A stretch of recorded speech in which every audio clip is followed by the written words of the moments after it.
buenos días. Bienvenidas y bienvenidos al coloquio Textos sobre Educación y Pedagogía, edición, circulación y traducción, que hemos organizado con muchísimo gusto y muchísimo interés quienes somos parte del proyecto interno de la Facultad de Filosofía y Letras, Entramados Textuales de Saberes Pedagógicos, Actores, Instituciones y Proyectos Editoriales. Quienes formamos parte de este proyecto hemos venido trabajando desde hace muchísimos años en la relación textos, educación y pedagogía desde diferentes vertientes. En esta ocasión, pues este coloquio prácticamente retoma los trabajos que hemos venido haciendo en torno a los proyectos editoriales, la edición y particularmente la traducción. Es para nosotras y nosotros un enorme honor y gusto estar aquí con ustedes en esta conferencia magistral titulada Educación Freinet, el texto libre en la escuela, que será impartida por el doctor Fernando Jiménez Miaitera. Me acompañan en la mesa un integrante del proyecto, el licenciado Israel Rivas Romero, quien es licenciado en Pedagogía y maestrante del posgrado en Estudios Latinoamericanos por la Facultad de Filosofía y Letras de la UNAM.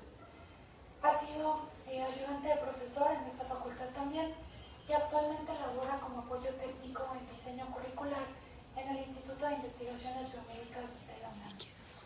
Ha sido ponente en varios eventos académicos al interior de la UNAM y ha sido miembro de este proyecto prácticamente desde que se fundó. Muchas gracias, Isra, por acompañarme en esta mesa. Y bueno, ya les había anunciado quién es nuestro conferencista magistral, el doctor Fernando Jiménez Miaitera.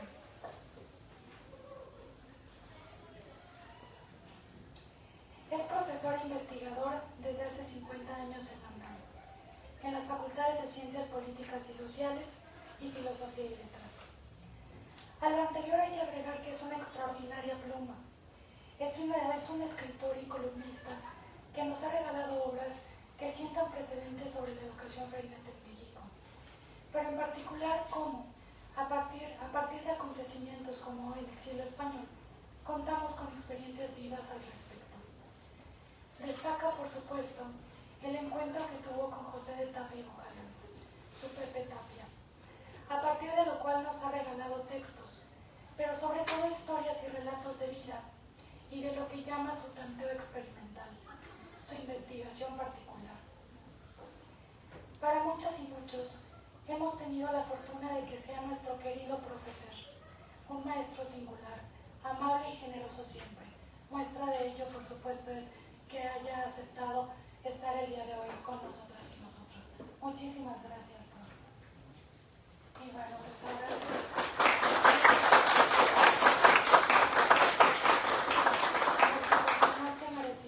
Ahora sí, le cedemos la palabra, profe.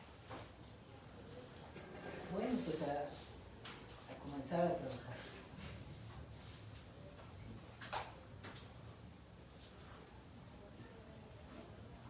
De acuerdo, por favor, si bajo el volumen, porque traiga esa tendencia a mí, me lo hacen saber si no se escucha bien. ¿Ahorita se escucha bien? Sí. Gracias.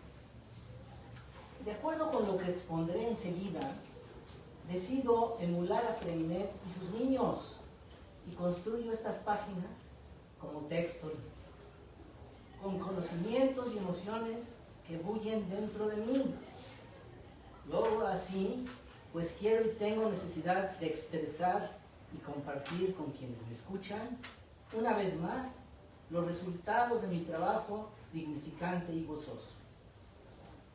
Para la construcción de este relato, pensando sobre todo en las y los jóvenes estudiantes que se inician en la pedagogía aquí presentes, los benjamines de la carrera, imagino la figura de una matrioshka, o muñeca rusa, de tan solo 3 componentes en esta ocasión. Encuentro que la gran muñeca representa el proyecto titulado Entramados Textuales de Saberes Pedagógicos, Actores, Instituciones y Proyectos Editoriales. Curioso, como soy, quito la parte superior de la muñeca y veo aparecer y en menor tamaño, la muñeca del medio, representada por el coloquio que acaba de iniciar. Texto sobre educación y pedagogía, edición, circulación y producción. Pero resulta que por algo extraño, al abrir la muñeca intermedia, la encuentro vacía, y ni tardo ni perezoso, a invitación expresa de la querida maestra Itzel, procedo a llenar el hueco con la muñeca pequeña, a la que bautizo Educación Freinet y Texto Libre en la Escuela. Título con el que ha sido convocada la presente conferencia, que desde mi punto de vista, más que magistral, será una sencilla y cercana charla que tendremos las personas aquí reunidas. Agradezco a los organizadores del coloquio, en especial a la profesora Itzel Casillas, el espacio para poder expresar. Lo valoro mucho.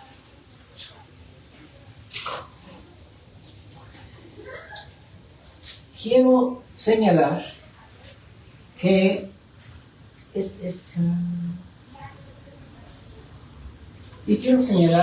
este año 2024 está siendo muy especial para mí.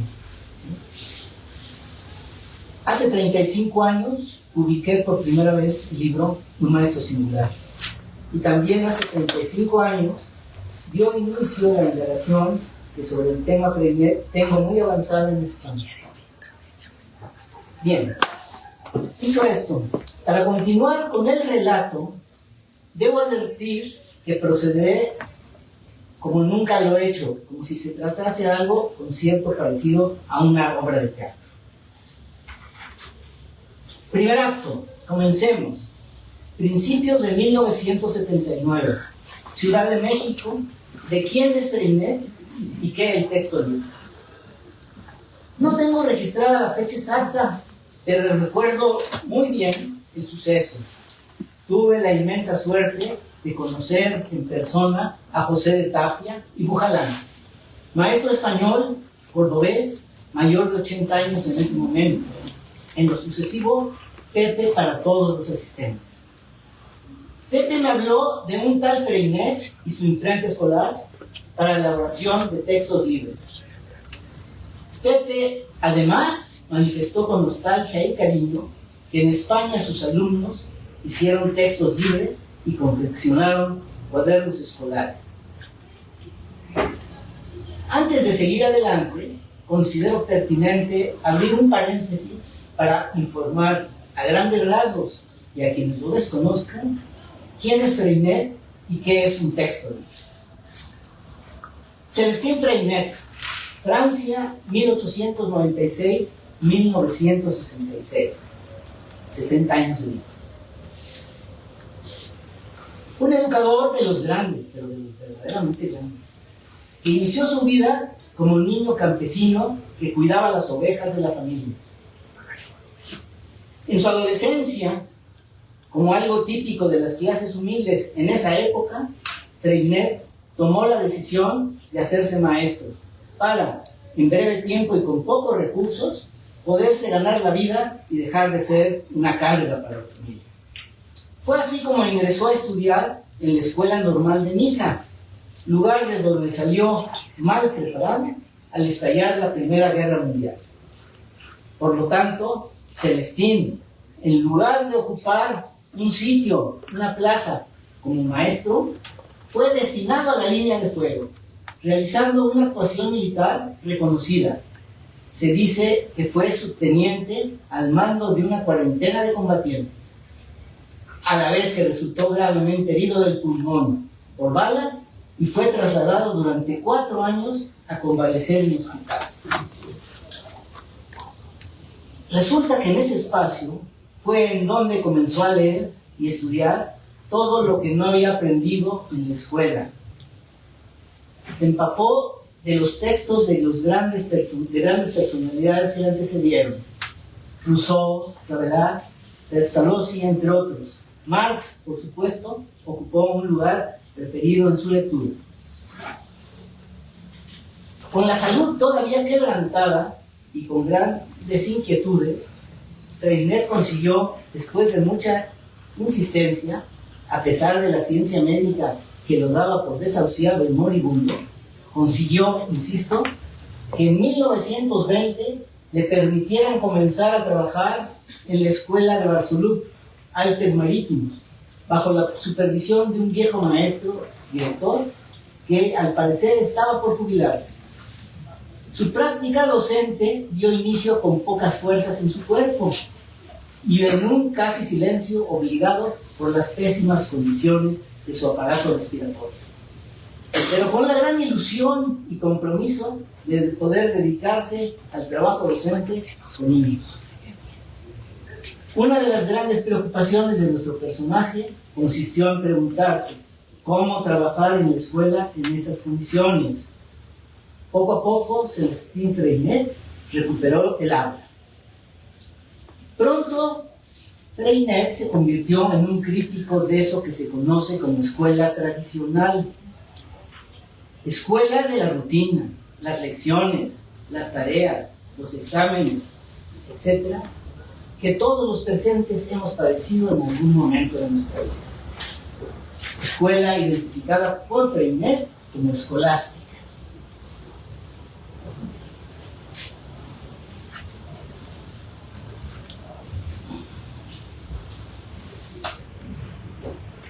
Los humildes niños de su escuela le fueron dando a Freinet el secreto y la pauta para el trabajo diario.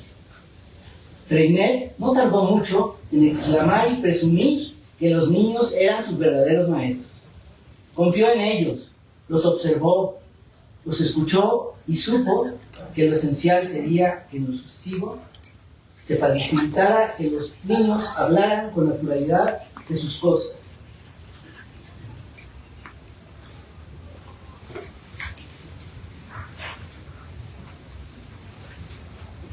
El pensamiento y la práctica escolar de Freinet se radicalizaron. Celestín militó durante algún tiempo en el Partido Comunista Francés.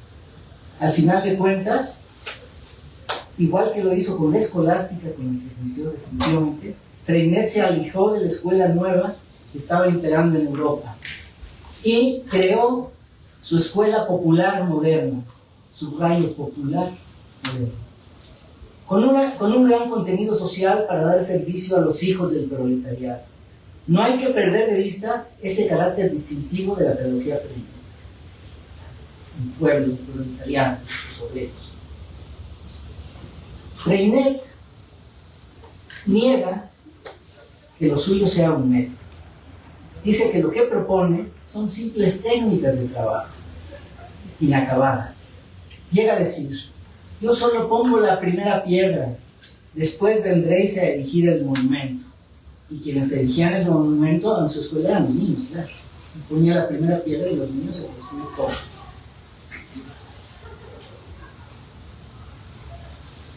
Freinet propone y practica otras técnicas, aparte del texto libre. El intercambio de correspondencia, el cálculo vivo, la geografía del medio, el paseo escolar, el dibujo libre, el diario escolar, la conferencia infantil, la asamblea escolar, el periódico moral, etc. Y además él propone a los maestros que creen sus propias técnicas. Pues, él era lo que practicaba y lo va a conocer, pero lo importante era que cada maestro hiciera los suyos, y los niños. Pues.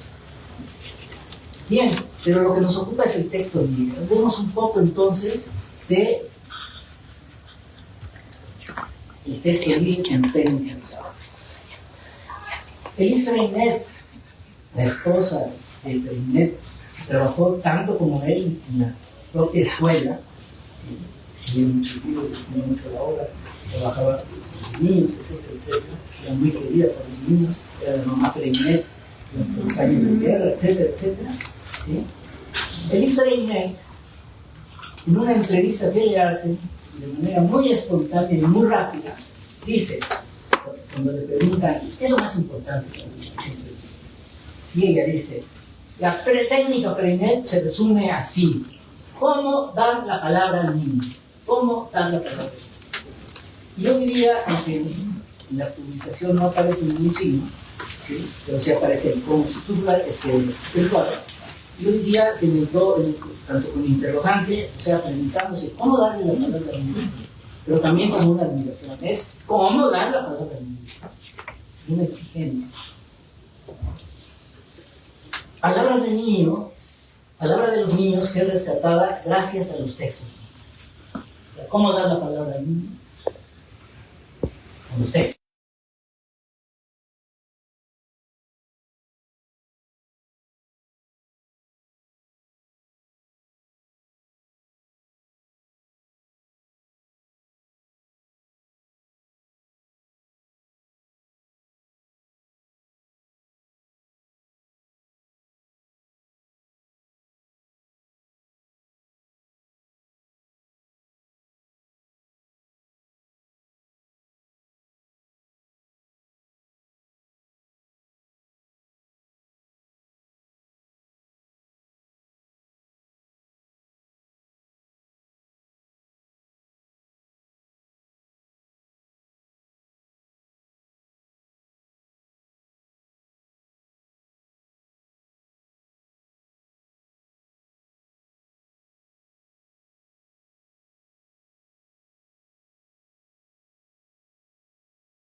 lugares cercanos para después instaurarse un movimiento internacional de intercambio, incluyendo lugares alejados.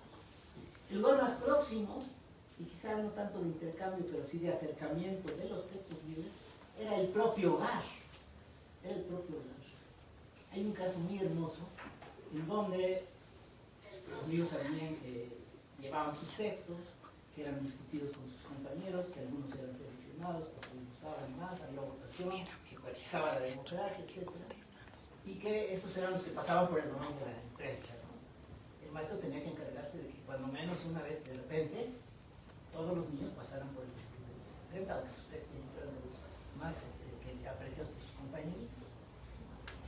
Y me refiero a un texto en donde el niño quería llevar algo que fuera seleccionado por sus compañeros.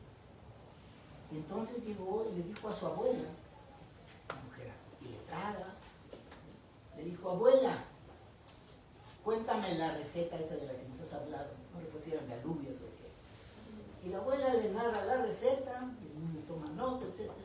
Y la lleva como texto libre, ¿no? La receta de mi abuela, las alubias de mi abuela. Y los niños le dicen, y va a la imprenta, y aparece publicada en el cuaderno. Y el cuaderno va a la casa. ¿Y qué? Imaginen la emoción de la abuela cuando, sin saber leer, ve que su palabra, transcrita por el niño, ¿sí?, ha sido publicada en el cuaderno de la escuela, que era la máxima expresión de la escuela. Imagínense lo que sentían, imagínense lo que producían estos textos libres en el pueblo. ¿Sí? Es un pequeño ejemplo, esto debe haber muchísimo.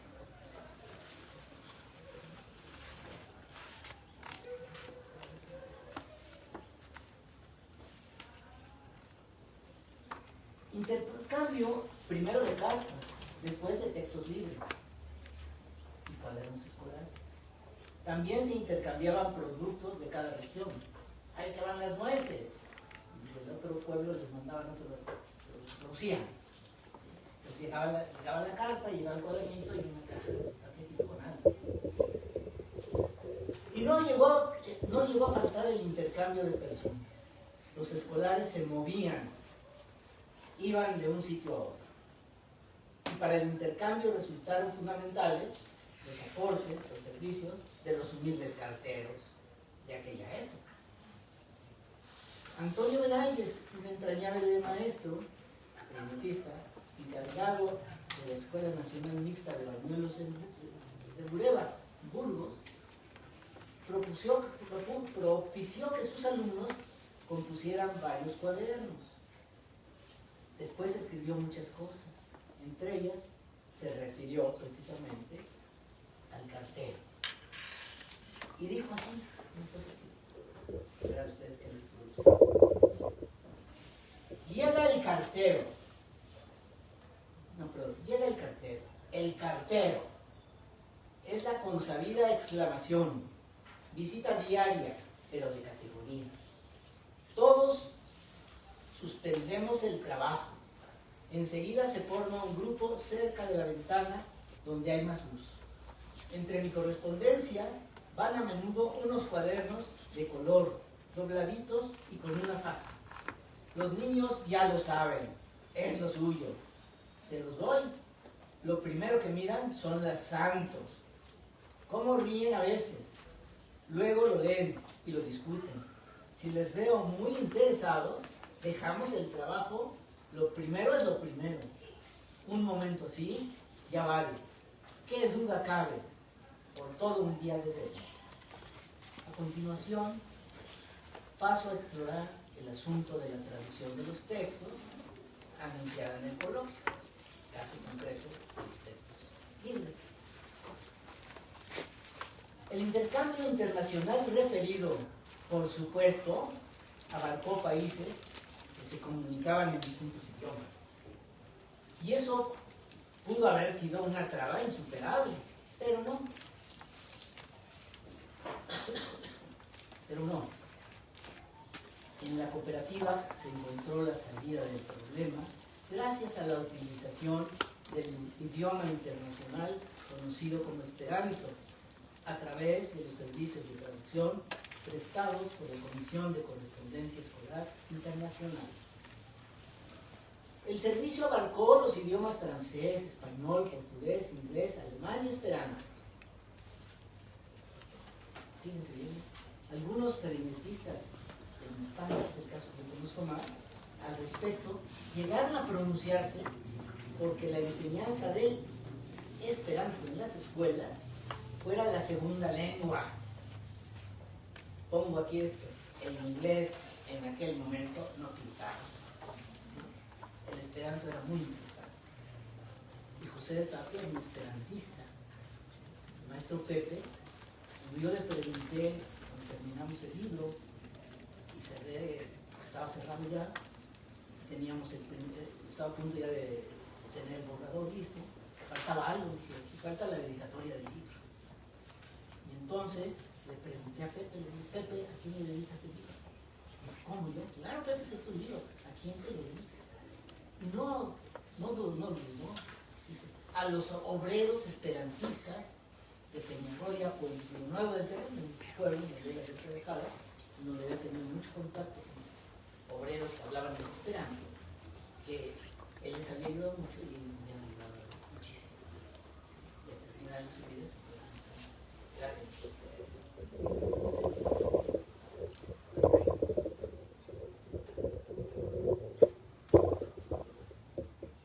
Por último, aunque ello no es contemplado en el cabezal del coloquio, no voy a permitir tener otro asunto, de acuerdo a la experiencia con los textos bíblicos. Señalaré algo que me parece relevante en el caso de algunos de los cuadernos reineros españoles, hechos en un periodo convulso, guerra civil. Precisamente por esta guerra se perdió mucha información escolar de aquella época. Y llega un Fernando a investigar qué pasaba en las escuelas y se desespera, porque claro, me decía, ya no busqué, eso se perdió. Y dije, ¿cómo se perdió? No puede haberse perdido. Y sí, muchas cosas se perdieron, pero otras cosas se rescataron. Y algunas se rescataron de una manera muy peculiar que les quiero narrar. Entonces, se perdió mucha información escolar de aquella época y gracias al contenido de algunos textos libres que se han ido rescatando, he podido tener información relevante para lo que investigo. Niños campesinos de 1932 escribían textos libres, cosas han servido para reconstruir la historia de la educación femenina en España. Niños que sin saberlo ellos, sin proponérselo sus maestros, más bien sin proponérselo los niños, sin saber los maestros, sin saberlo Freinet, ¿sí? Sin imaginarlo, niños que se convirtieron en verdaderos historiadores. Entonces, textos editados por niños, textos traducidos por niños, textos que aportan elementos para la historia. Más esto sensacional.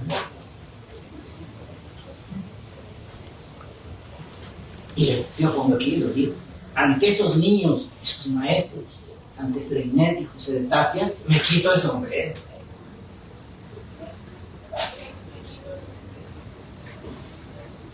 No me estoy extendiendo mucho. Después de que Pepe, gran seguidor del texto libre, me puso al tanto de Freinet y de los textos libres, transcurrieron muchos sucesos a lo largo de buena cantidad de años.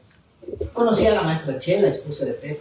Mis dos hijos, Fernando y Fabián, ingresaron, no podía ser de otra manera, a la escuela Manuel Bartolomé Cosío, escuela de los Tapia.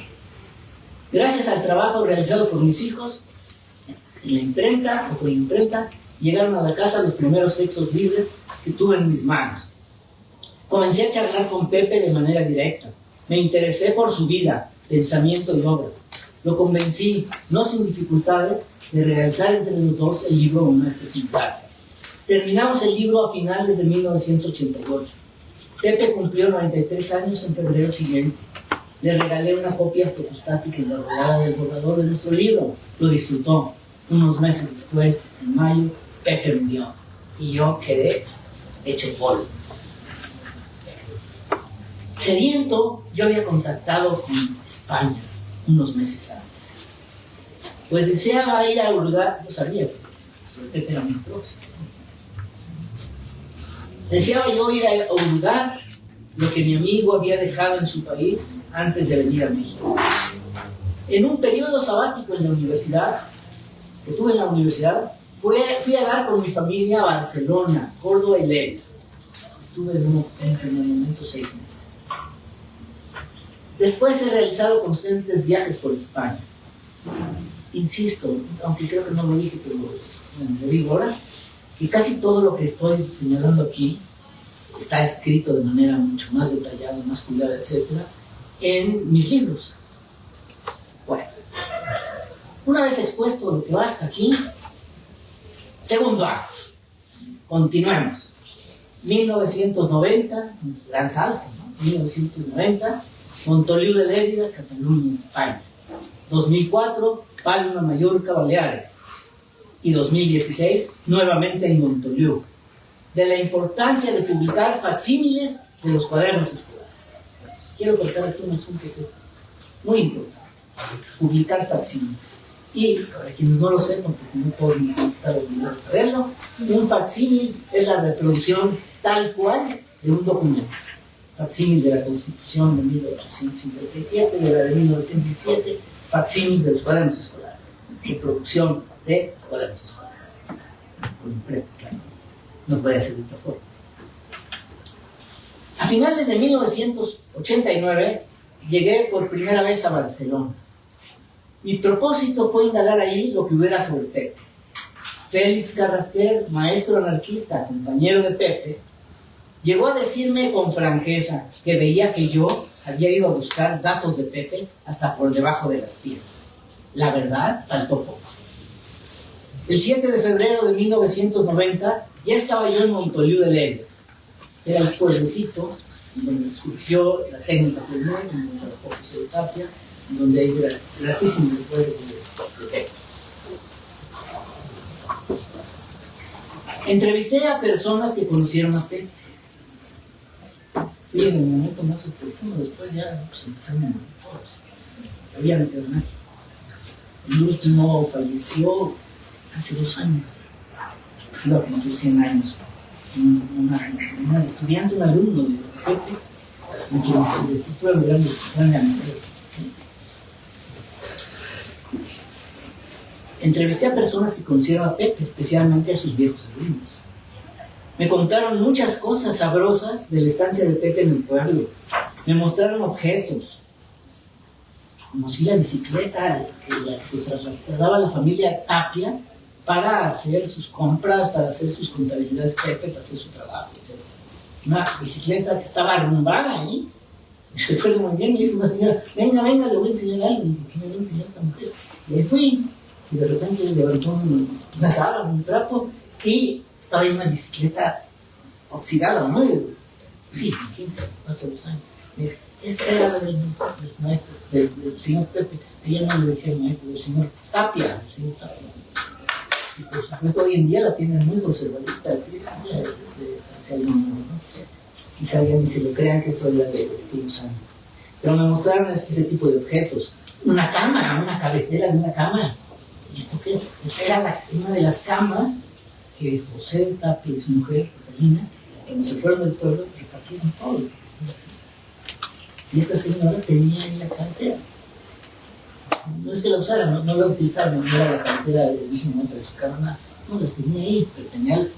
Que lo recordaba muy bien y me la presumía, ¿no? Tengo aquí la cabecera de la cama. Me mostraron también fotografías. Pero no, ahorita les cuento la historia de la fotografía. Si no los canso.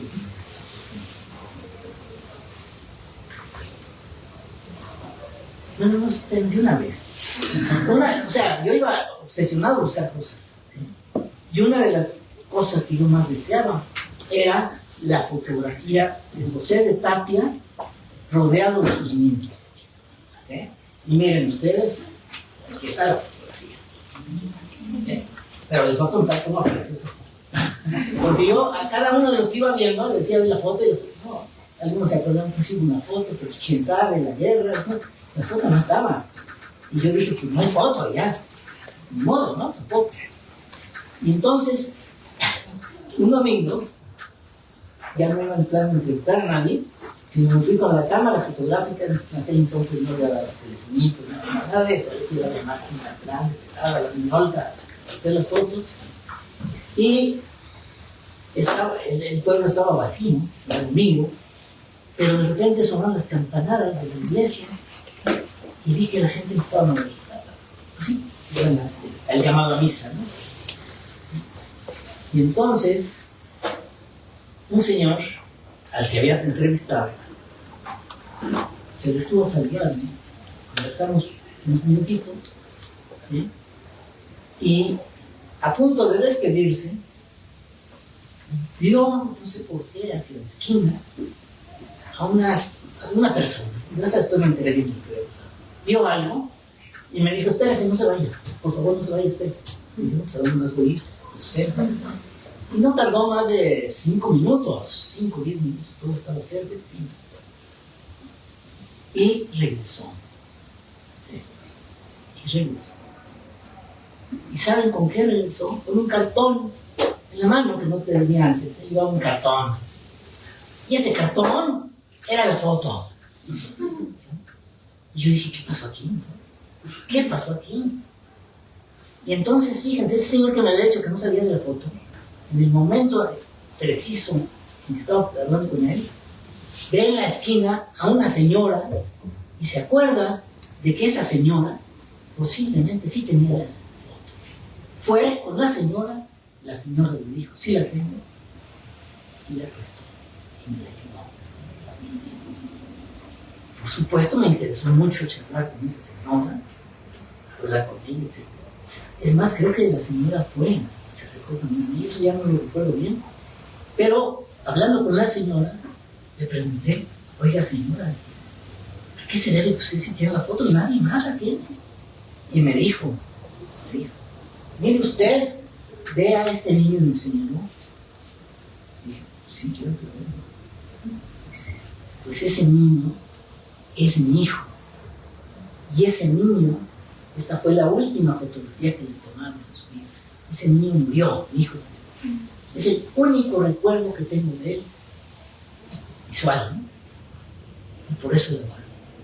Y gracias a esta historia conmovedora, existe la foto de Pepe, con el niño, está aquí en el libro, y bueno, pero no tan solo eso. Les decía yo que murió a los casi 100 años, Bartolo se llamaba, Bartolomé, que era otro de los discípulos de José de Tavera. Y Bartolo tenía una memoria impresionante. Y Bartolo, a través de una persona que se llama Susana, que estuvo haciendo mi cómplice en toda la investigación, una señora de veras puso mucho interés a todo esto allá en Montoliu, me dijo que Bartolo estaba encontrando. Pues Bartolo fue el que encontró algunas cosas de la señora, del niño que se había muerto, etc. Y entonces yo dije, aprovechando a que está ahí Bartolo, ¿no habría manera de que le pidiera a usted, a Bartolo, a ver si logra identificar a algunos de los niños? Y la respuesta al día siguiente fue, Bartolo se adelantó, ahí le va la relación completa de los nombres de los niños que aparecen en los datos que están en el libro. Entonces no tan solo está la foto, están los nombres de los niños. Los nombres de los niños. Y después aparecieron otras dos fotografías. Pero bueno, no es de la fotografía de lo que tratamos aquí. Pero bueno, apareció la fotografía. ¿Sí? Entonces, a otra cosa que yo he empeñado, los textos libres. ¿Sí? Los textos libres. ¿Y qué pasó con los textos libres? Pues lo mismo. Se perdieron, pues sí hacíamos textos libres. El libro se llama Allí teníamos una imprenta, porque uno de los niños a los 70 años me señaló, allí teníamos una imprenta. Le dije, qué título más sensacional para el libro. Allí teníamos una imprenta. Y entonces, pues sí se acordaban que hacían los textos, sí se acordaban de algunos textos, etc. ¿Y dónde quedaron los textos? ¿Quién sabe? Se perdieron la guerra. Chispas, maldita guerra, ¿no? Bueno, y entonces, una señora, a quien también entrevisté, su nombre María, ¿sí? La señora María, no, perdón, primero entrevisté al discípulo, ¿no? Claro, José María. Entrevisté a José María y le pregunté de los cuadernos. Me dice, tal vez mi mamá, mi madre, tal vez mi madre, sepárenlo de ellos, porque sí, en la casa estuvieron muchos cuadernos. Y le dije, ¿dónde está? ¿Dónde está su madre, no? Y yo me llevé a la casa y hablé con el señor ahí, el señor María. ¿Y qué creen?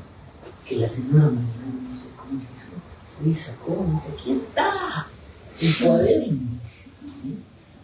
Un cuaderno deshojado, incompleto, maltratado por los años. Pero aquí te pones el cuaderno, sin portada. O sea, no se podía identificar el título del cuaderno. Y lo deja de original.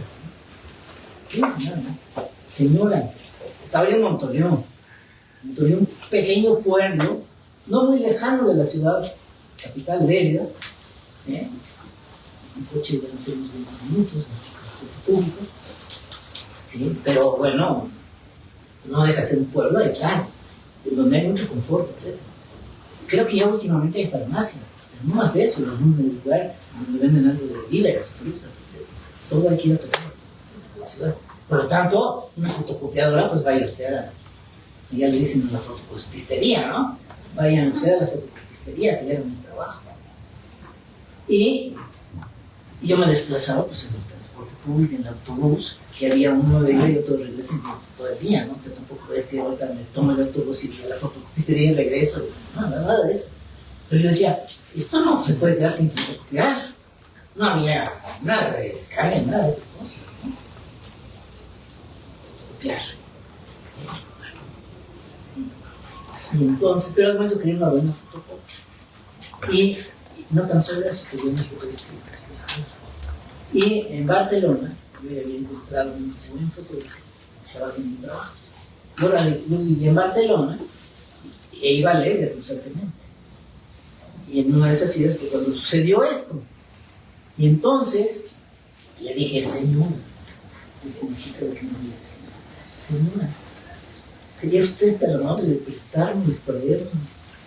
Y yo me lo lleve a Barcelona y pida que me hagan una fotografía. Disponga usted. Después me lo manda por correo. Pero no, señor, ¿por qué lo va a mandar por correo? Eso se lo traigo yo de regreso en persona. ¿Cómo le voy a mandar eso por correo? No falta que el correo se extravíe. ¿Qué es esto, no? Me llevé, le hice una fotografía, todo. Y por supuesto, regresé el cuaderno. Y allá un tiempo. ¿Sí? ¿Qué pasó después con ese cuaderno? Porque muchos viajes más, etcétera. Ha hecho el libro, hace muchos años. Y encontré a la familia. Todavía estaba vivo José María, quien al poco tiempo falleció. Estaba José María, la mamá ya vivía, por supuesto. Y el que estaba muy presente y sigue muy presente es el hijo de José María, el nieto de la señora María, que se llama Carmelo. Y empecé a tener comunicación con Carmelo, muy amable, muy atento, etc.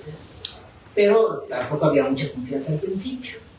Sin embargo, ya en una de las últimas ocasiones en que le entrevisté, me dijo, ¿sabe qué? Yo estaba enojadísimo con mi abuela. ¿Cómo fuiste a dar eso? Ese señor no te va a regresar nada. ¿Sí? Y cuando se enteró de que el señor, o sea, Fernando, le había llevado el cuaderno a su abuela, cambió la percepción. Pero claro, fue un riesgo muy alto. Y yo ahorita podría decir, jeje, miren lo que me traje, ¿no? No. Sí. Bueno, pero ese cuaderno, desde aquel momento dije, esto es una joya. Esto, que ya tengo retratado, esto hay que publicar. Pero, ¿qué les digo? Soy un poco obsesivo con estas cosas. Y dije, claro que lo voy a publicar, pero lo voy a publicar cuando tenga la colección completa de los cuadernos, que no, hasta la fecha no sé cuántos son, pero deben ser como 8 o 9. ¿Sí? Entonces, pues, lo guardé, ahí tenía las fotos, todo, y con la idea fija de que cuando tenga la colección, lo publique en un facsímil. Mientras fueron apareciendo los cuadernos, fueron sucediendo muchas cosas, etcétera, etcétera. Y en 2004, o sea, ya han pasado años, en 2004 establecí una relación muy interesante de trabajo con Miquel Jaunes, Miquel, el palmo mayor de los Bayares. Contacté de la manera más un poco convencional. Y al poco tiempo, Miquel me estaba enviando, y entonces ya había, porque todavía no era muy avanzada toda la técnica digital, etc. Pero ya había forma, y me envió datos, y sobre todo me comunicó que en el archivo Miquel de Jazz, de ahí de Palma, que él estaba encargado de ese archivo, estaban 2 ejemplares de los cuadernos, y ahora sí les puedo decir el nombre, de el título de los cuadernos, es un título que no, quizá no suena mucho el título, pero así se titulaba Colección Escolar de Libros Divinos. Así se llamaba el libro, no la colección. El libro se llamaba Colección Escolar de Libros Divinos. Entonces aparecieron 2 ejemplares. Entonces dije, date, ya tienes 3. Eso es menos los que te faltan, ¿no? Pero yo seguía montado en mi macho hasta que aparezcan todos los públicos. Sin embargo, no aguanté, dije, si no aparecen, se queda esto perdido. Y entonces decidí que se comunicara. ¿Sí? Y decidí de una manera muy curiosa, porque fue entonces el último año que les decía yo, en 2014, fui a Montoliu a presentar el libro Un Maestro Singular, la última edición. ¿Sí? Lo presenté ahí, estuve con Bartolo y con José María, 90 y tantos años, los dos.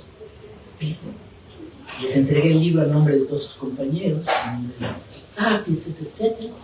Y les pedí que lo recibieran. Y fíjense lo que pasa. ¿Saben en dónde fue la presentación del libro? Es que son de las cosas que me pasan que yo digo, caramba. Sí. Porque la escuela de Montoliu existe todavía. Y cuando fui la primera vez, la escuela se estaba cayendo. Entré por curiosidad, porque consiguieron las llaves y me permitieron entrar. Todos se movían, ¿no? Pues, yo dije, se va a caer esto aquí, pero no, yo necesito conocer.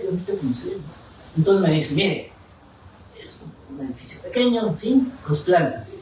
De este lado, abajo, escuela de niños. Arriba, la casa del maestro de su familia. Del otro lado, pared de por medio, por supuesto. Abajo, la escuela de niñas. Arriba, la casa de la maestra. Todo incomunicado. ¿Sí? Y así me quedé yo. Busqué la fotografía de la escuela. Esa sí no apareció. Pero ahí sí, una fotografía de la escuela como estaba en ese momento. Que les digo, estaba en ruinas. ¿Sí? Cuando fui a presentar el libro Un Maestro Singular, le dije a Susana, ¿en dónde va a ser la presentación? Y me dijo, en el ayuntamiento. Me explicó que el ayuntamiento se había construido, se había adaptado, más que construido, en la vieja escuela. Luego entonces la presentación fue en la escuela de Montoliu, y yo ya sabía que iba a la escuela. Pero lo que no sabía es que el libro se iba a presentar en la sala donde José de Tapia trabajaba con los niños.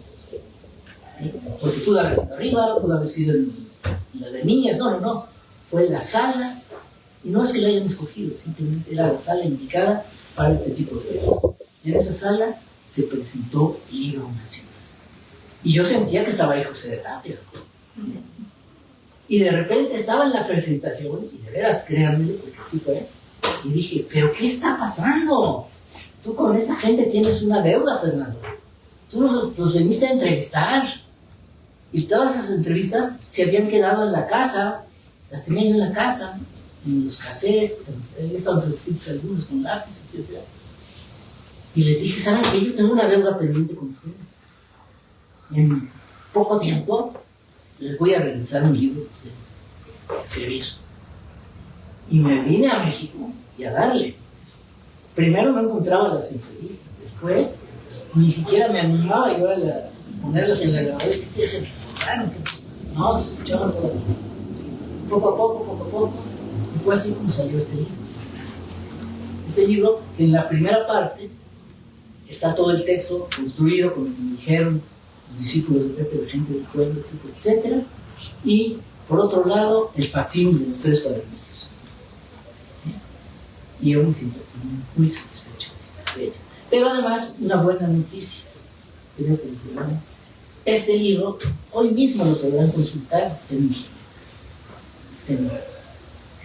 Y aquí, quizá tú tienes el enlace, es en la página de los amigos de Premier, pero tú tienes el enlace de los ¿sí?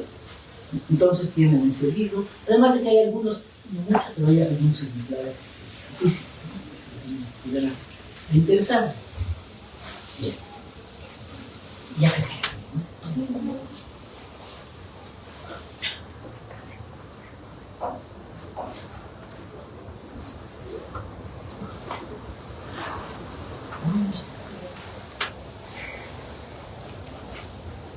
Bien. No, pero sí.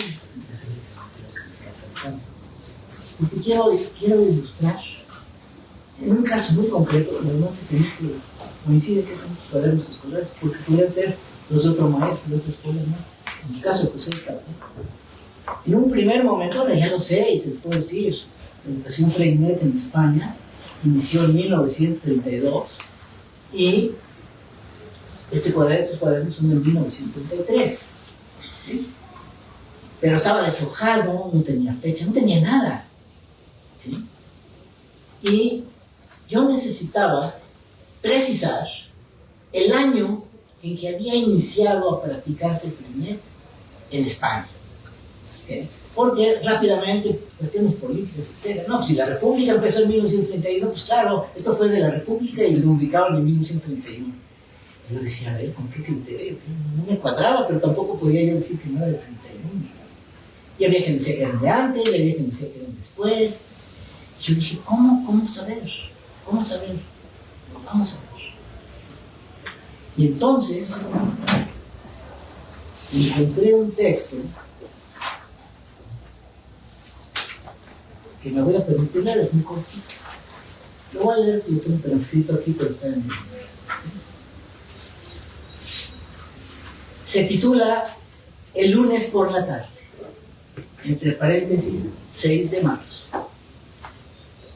Vinieron muchos maestros y maestras. Es un texto que hicieron grupal, en el 3er grado de escuela. Vinieron muchos maestros y maestras. Había más de 20.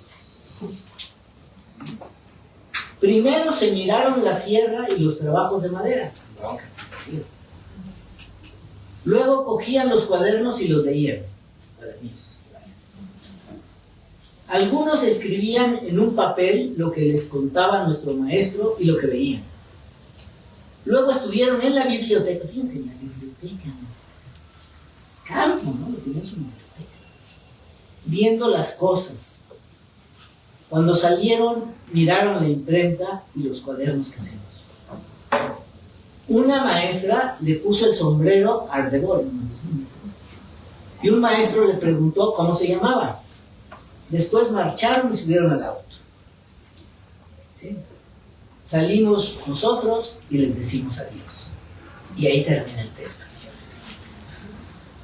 Este texto, o sea, estaría usted con más calma, etc. Pero a lo mejor alguien ya me puede decir el secreto de este texto.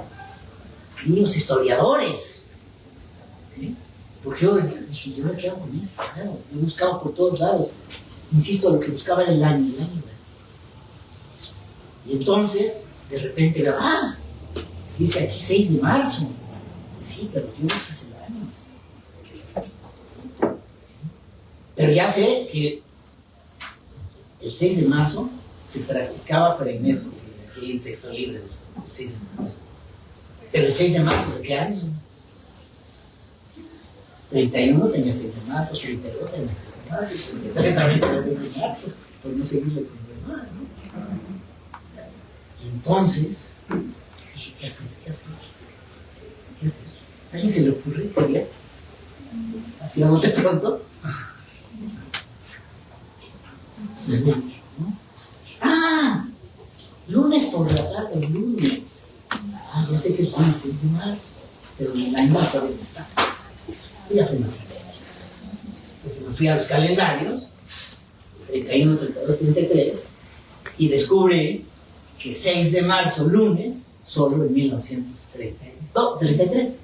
Luego entonces, ¿cuál era? Desde 1933. Y esto gracias a los niños, insisto, niños historiadores. Y como esto han aparecido otras cosas. ¿Sí? Y por último, ya nada más decirles que posteriormente procedí de manera parecida, que cada caso es muy distinto, y logré construir un libro facsímil más, contenedor de los cuadernillos propiciados por Pepe en Barcelona. Ellos no eran campesinos, ellos eran hijos de obreros. Y este es un libro que tenemos, es otro facsímil, ¿sí? Que se llama Villavesós, es el nombre del río Villavesós, que pasa por ahí cerca. Y por último también preparé 3 libros facsímiles con colecciones de cuadernillos escolares que corresponden a un poblado de Lérida, otro de Barcelona y el libro que es muy bonito también del maestro Benavides, a quien me refería, de Burgos, ¿sí? Y por último, pues nada más que agradecer su atención, su presencia, su compañía en esta ocasión.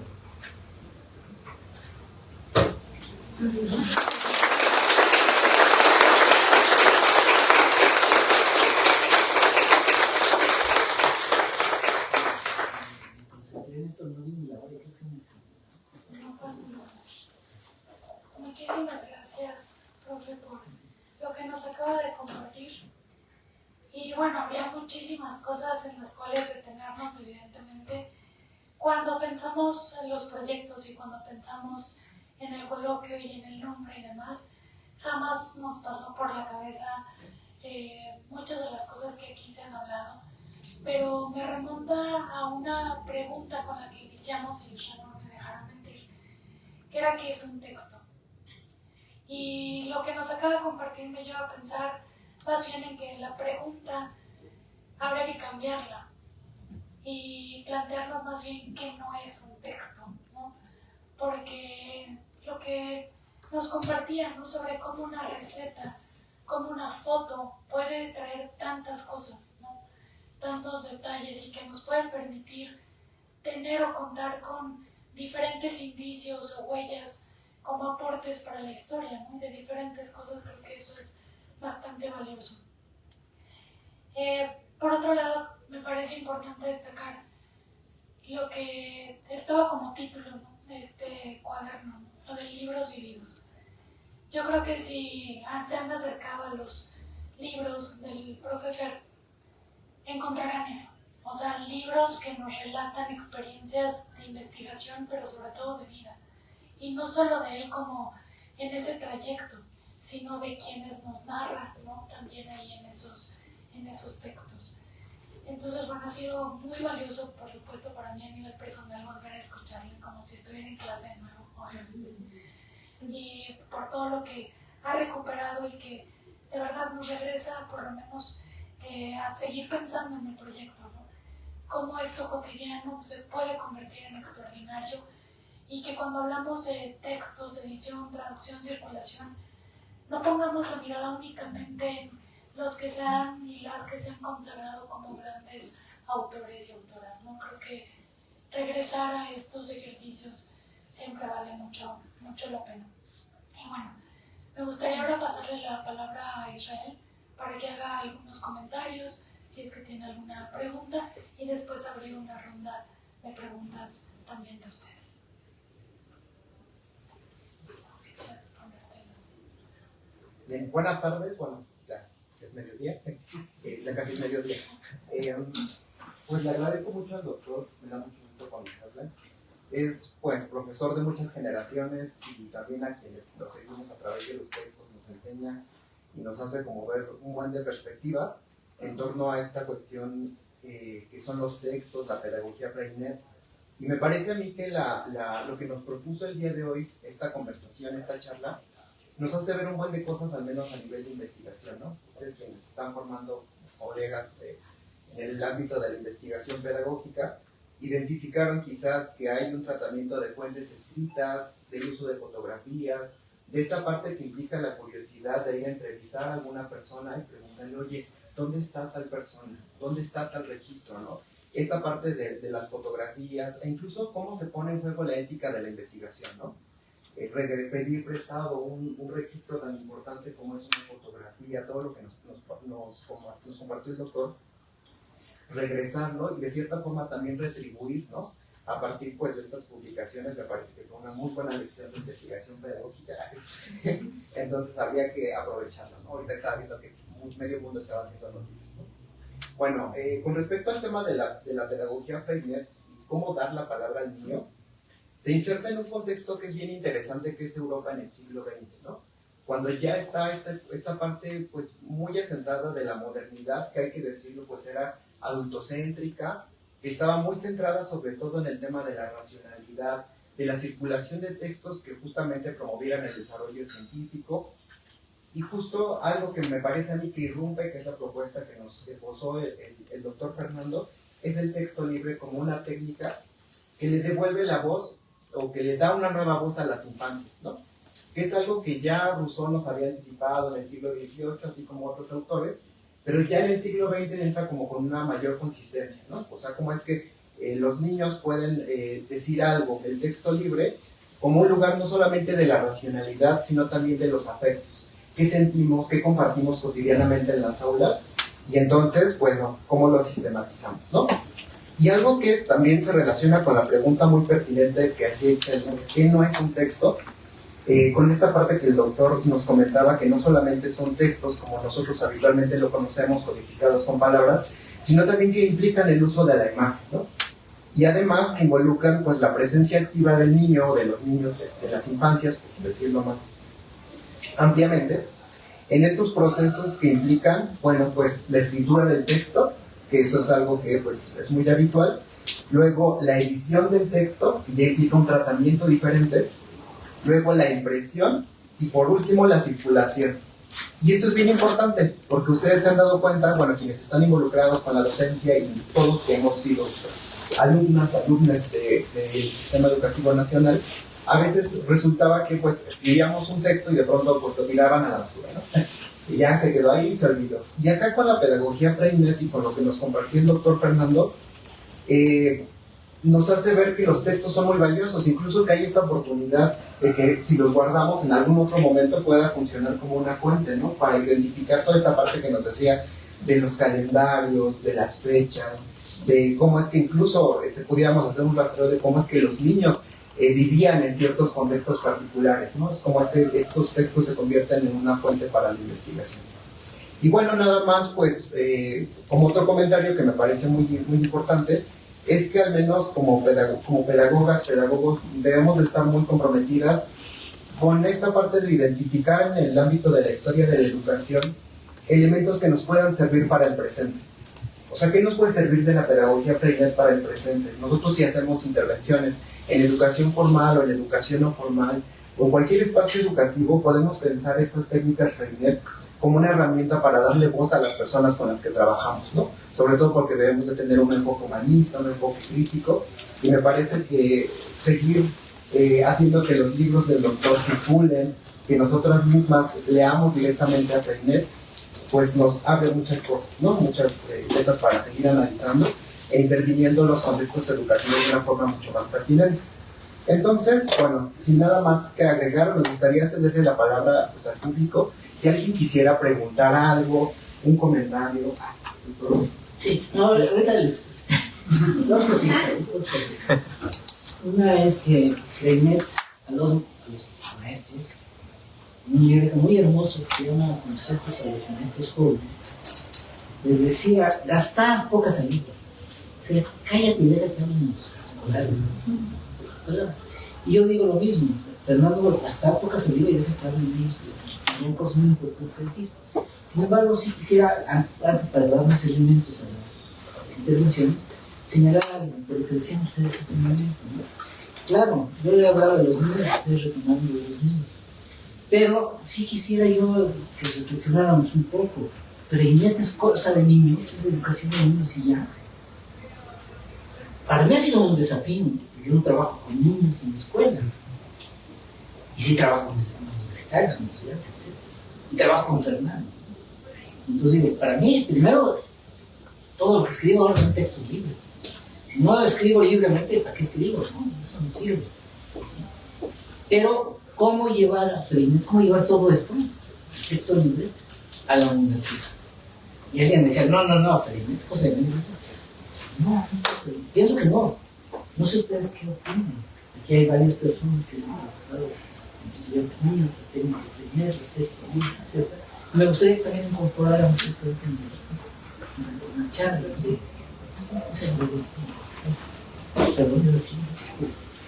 Bueno, quien quiera hacer un comentario puede levantar la mano. Pues vamos, teniendo la palabra. Anímense. No solo se trata de escribir, sino también de hablar, entonces. Dar la palabra también es y escuchar. Por favor. Creo que, buenas tardes a todos.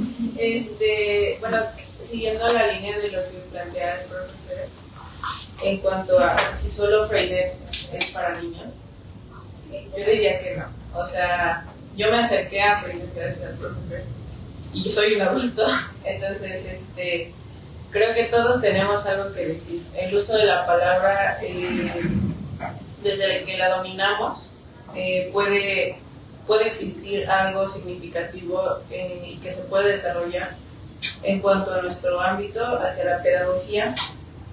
Y ya lo había trabajado en algunas otras asignaturas, como en Sistema Educativo Nacional. Tuvimos acercamiento a una comunidad rural y los maestros tienen cosas que decir, los niños tienen cosas que decir, la comunidad tiene cosas que decir. Entonces creo que el espíritu de las técnicas de Freinet no es algo que se tenga que quedar incluso dentro de la escuela, sino es algo para todos los escenarios de la vida. Muchas gracias.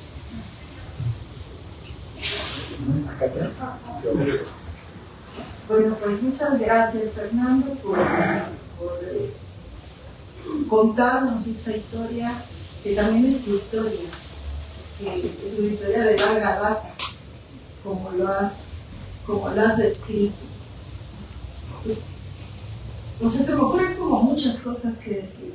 Primero, agradecerte el gusto de escucharte nuevamente en un aula, en la facultad, a muy pocos días de un aniversario de esta facultad, y con colegas de diferentes generaciones, además y con lo que tú llamas caminos de la pedagogía. Creo que este es un ejemplo de cómo un pedagogo investiga. Disculpe que eché agua a mi molino, porque esta materia es un gasto, pero es un ejemplo de cómo un pedagogo investiga y se aferra a un tema y desea un tema, porque también busca, encuentra, acomoda, indaga, tira líneas para diferentes lugares, y eso es muy grato porque así queremos que las siguientes generaciones aprendan a investigar con todos estos términos.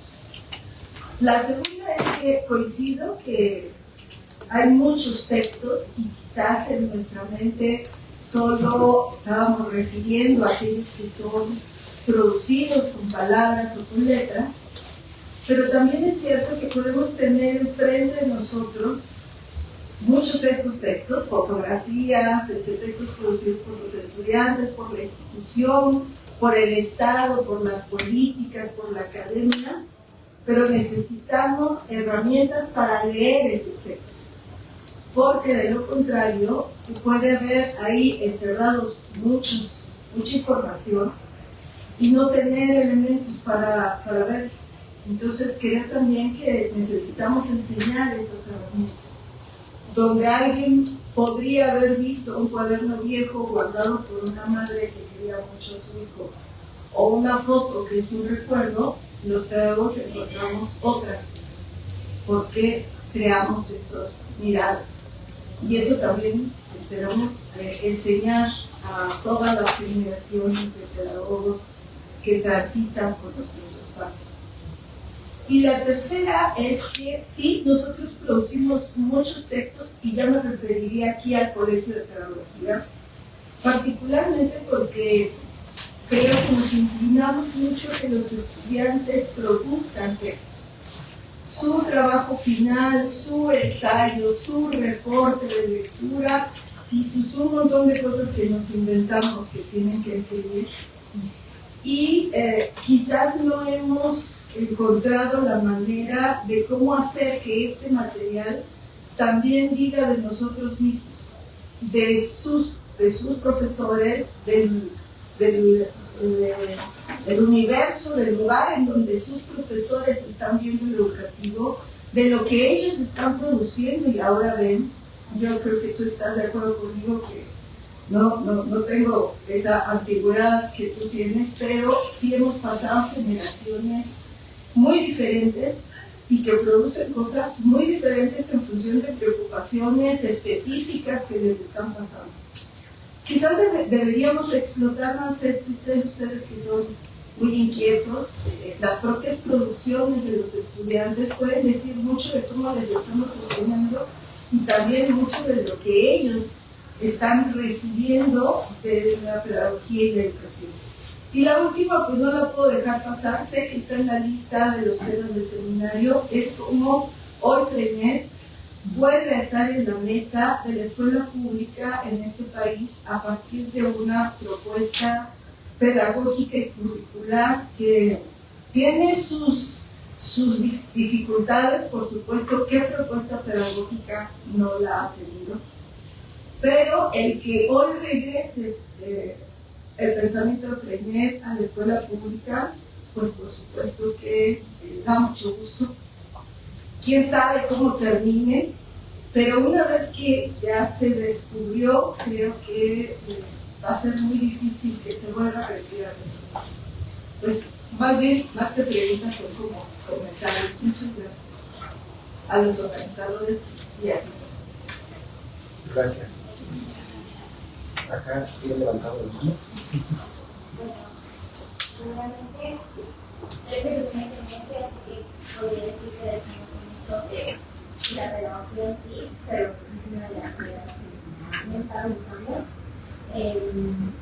para el segundo punto, una de las partes de esta conferencia que más me gustó fue lo que nos mencionaba de los libros al hacer los escritos, como es que se han vuelto historiadores de esa época. Entonces eso fue algo que sí me deja marcado, porque nunca te pones a pensar que un escrito puede hacer tanto, te puede dar tanta información en ese tipo para las personas que quieren conocer sobre todo de cómo vivían.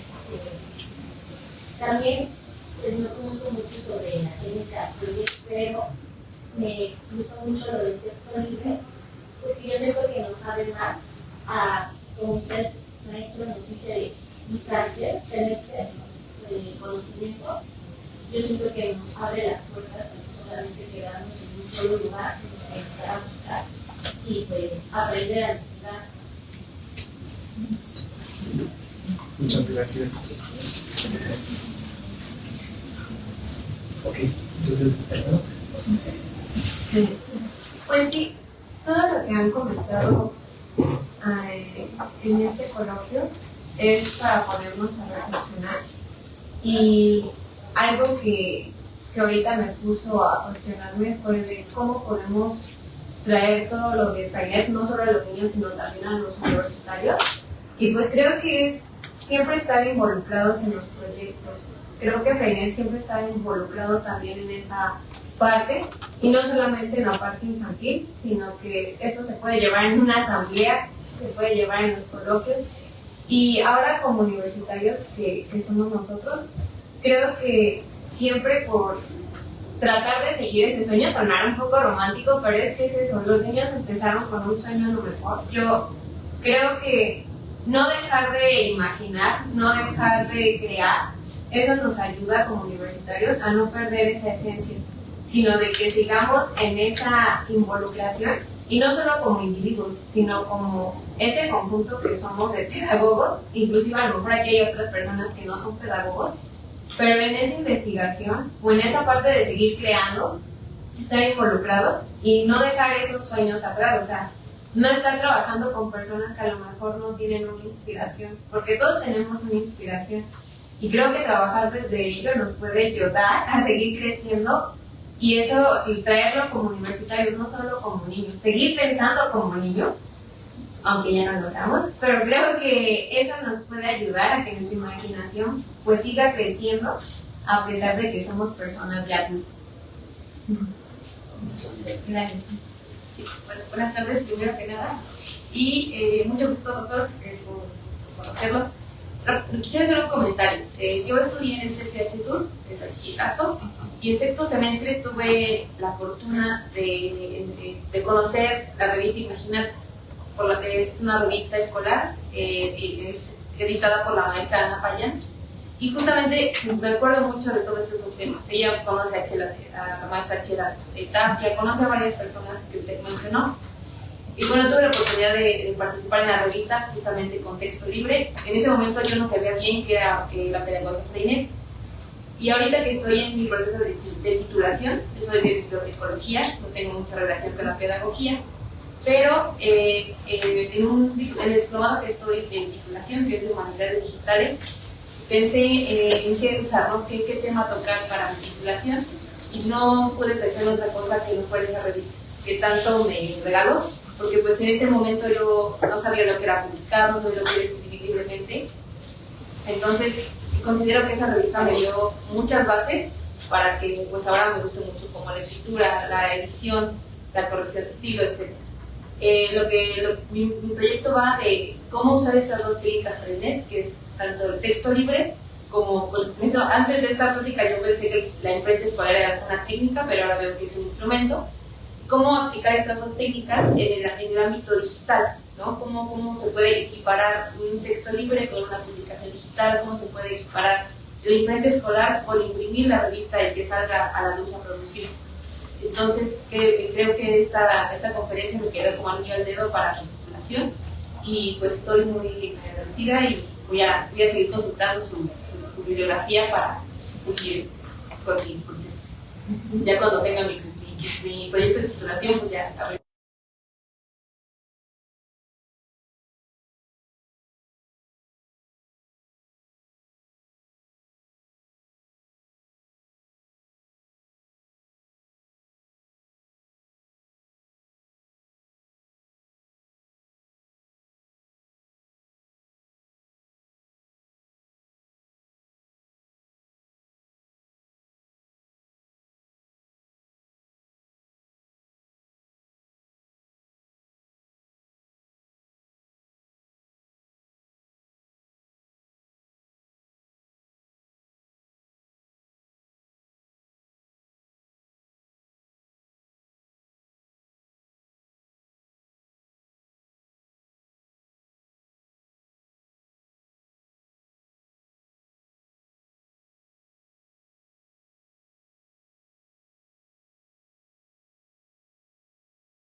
Decía, y al final en su libro, a nosotros nos puede decir qué dice de usted toda esa investigación, ¿no? Creo que eso es algo muy importante, y si pues ahora sí la mayoría de los profesores siento que hicieran más hincapié en eso, en conocer qué nos dice ese texto del autor, creo que sería algo como súper interesante. Y también sobre este tema de cómo podemos usar el método Freinet con adultos, yo recuerdo como mucho una clase de segundo semestre de la carrera, que justo vimos como el tema del juego en sociología, y fue como la maestra inició la clase diciendo como de ¿cuándo fue la última vez que ustedes jugaron? nos preguntó uno por uno todo el salón, y a mí me hizo mucho eco, porque como que de ahí todos nos cayó el 20 como de, oye, o sea, como en qué momento dejamos de jugar, o en qué momento, bueno, yo lo traspaso aquí a mi opinión, en qué momento dejamos como de hacer este tipo de cosas en la escuela, en qué momento justo dejamos a lo mejor de hacer estos proyectos grupales, de ser historiadores, como usted lo dijo, como de dejar registro, ¿no?, de todo lo que estábamos haciendo, y solo hacíamos como ensayos por encargo de un profesor, o sea, sin de verdad hacer algo que incluso pudiéramos decir que disfrutamos, ¿no? Que digo, se supone que las carreras deberíamos de disfrutarlas desde el día 1. Entonces, yo me quedo mucho con eso, la verdad me gustó mucho la conferencia. A mí me habían recomendado mucho, particularmente sus ponencias y clases. O sea, yo no cursé aquí el primer año de la carrera en esta facultad, pero justo cuando entré con mis amigos me dijeron, es que el profe es increíble, tiene, o sea, sabe muchísimo, y pues justo también me interesaba como mucho conocerlo. Muchísimas gracias. Muchas gracias. No sé si hay algún otro comentario. Profe, no sé si usted quiera agregar algo. A partir de lo que acabamos de escuchar. No, sí hay varias cosas. Carolina, muchas gracias. Muchas gracias por lo que dijiste ahora. Después de compartir muchas cuestiones. Luego, una de las cosas que les digo a los estudiantes es que descubran la importancia de la investigación. La investigación es muy bonita. Que claro, también puede ser muy tediosa, pero puede ser muy bonita, muy interesante, muy viva. Y sí tenemos un compromiso grande con los estudiantes, con los estudiantes, para estar muy bien preparados y con mucha sed.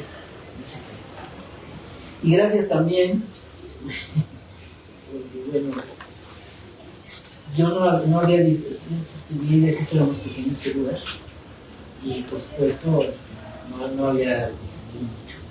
Después de todas las personas, y no hay espacio, no pueden entrar, lo que sea, está bonito eso. Pero tú insististe mucho en que los estudiantes deberían estar aquí, y tú te encargaste de difundirlos, y pues hubo espacios por seguridad individuales. Claro, no vinieron todos, pero no se trata de que vinieron todos, no vinieron los que quisieron, me siento ¿sí? Y sí conocí algo del proyecto de Ana Payán, ¿sí? La madre de ella, Olga Payán, fue maestra de la escuela de constitución, fue maestra de física, una persona muy querida. Y bueno, pues todo, dicen que la vida es un pañuelo, ¿no? Y qué bueno que ese proyecto esté dando me gustó mucho esto del sueño. ¿Sí? Yo a mis estudiantes al principio les digo, qué ilusiones, pero qué ilusiones, ¿no? Van creciendo esas ilusiones, son realizables, no me hace porque seguir buscando, seguir soñando. Y por supuesto, permítanme soñar. Pero no puedo hablarse cuando le dicen, señor, ¿qué le pasa a ustedes? Se va a morir. Y yo 70 años. En aquel momento en esas condiciones, una larga vida, muy larga vida. ¿Qué no va a morir? Si me muero, pues me moriré. Pero yo quiero ser profesor. Por eso estudié, para eso me preparé. Pero no. No se diga José Tapia.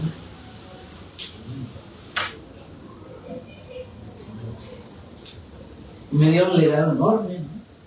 Se refleja en mis libros, porque si José de Tapia dejó muchas cosas, muchas enseñanzas, yo uno de los libros, digo la conclusión, y lo digo, se lo digo a él, pero es un diálogo, hoy en día está loco, pero no, un diálogo, y le digo, Pepe, ¿sabes qué? Descubrí que sí, efectivamente tú tienes muchas afinidades con Frenet, etcétera, que no hay ningún interés. Pero así como se habla de la pedagogía femenina, yo te puedo decir que ya es tiempo de empezar a pensar y a funcionar en la pedagogía táctica.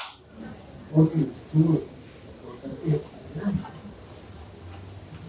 Y como maestros muy sencillos, aportan estas cosas.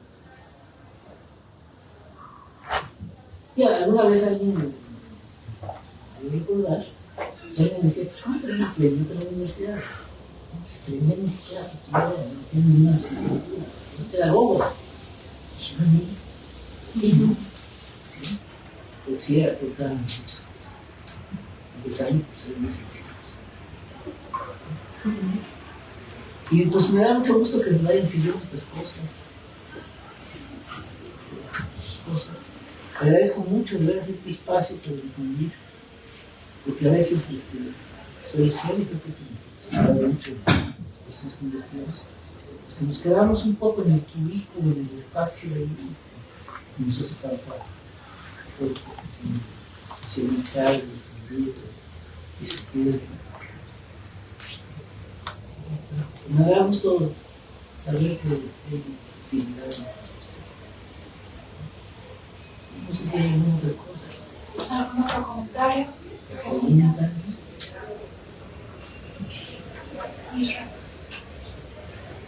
No, nada más agradecer al doctor, agradecerles a ustedes por todos sus comentarios, por su participación en este evento y pues Bueno, pues reitero el agradecimiento profundo, querido profesor, reitero su generosidad de compartir con nosotras y nosotros lo del día de hoy, pero también lo que está en sus textos, hablo del legado que a él, digamos, le llegó, pero también hay un gran legado que él nos ha compartido, ¿no? Y que está en sus libros, está en las ocasiones en que tenemos estas oportunidades de compartir con él, en las personas cercanas, ¿no? A él. Giselle está por acá, Monse seguramente anda también en la facultad haciendo otras actividades. Entonces, bueno, tenemos la verdad una gran oportunidad de recuperar todas estas enseñanzas que pasan precisamente por quienes son, ¿no? Las personas y la manera en que lo hacen, la manera en que usan las cosas.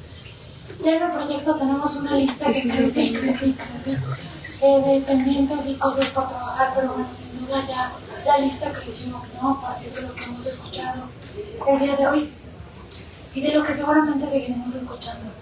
Entonces, bueno, nada más hacerles la invitación a la mesa que está en el fondo. Hay unos ejemplares a la venta de la obra del profe Fer. Si quieren adquirirlos, se pueden acercar a Mariana Luis. Ahí los tienen. Y bueno, también nos puede compartir los datos de la librería Rizoma, en la cual, si se llegaran a terminar estos ejemplares, pueden seguir adquiriéndolos. Entonces, bueno, ahí está la invitación.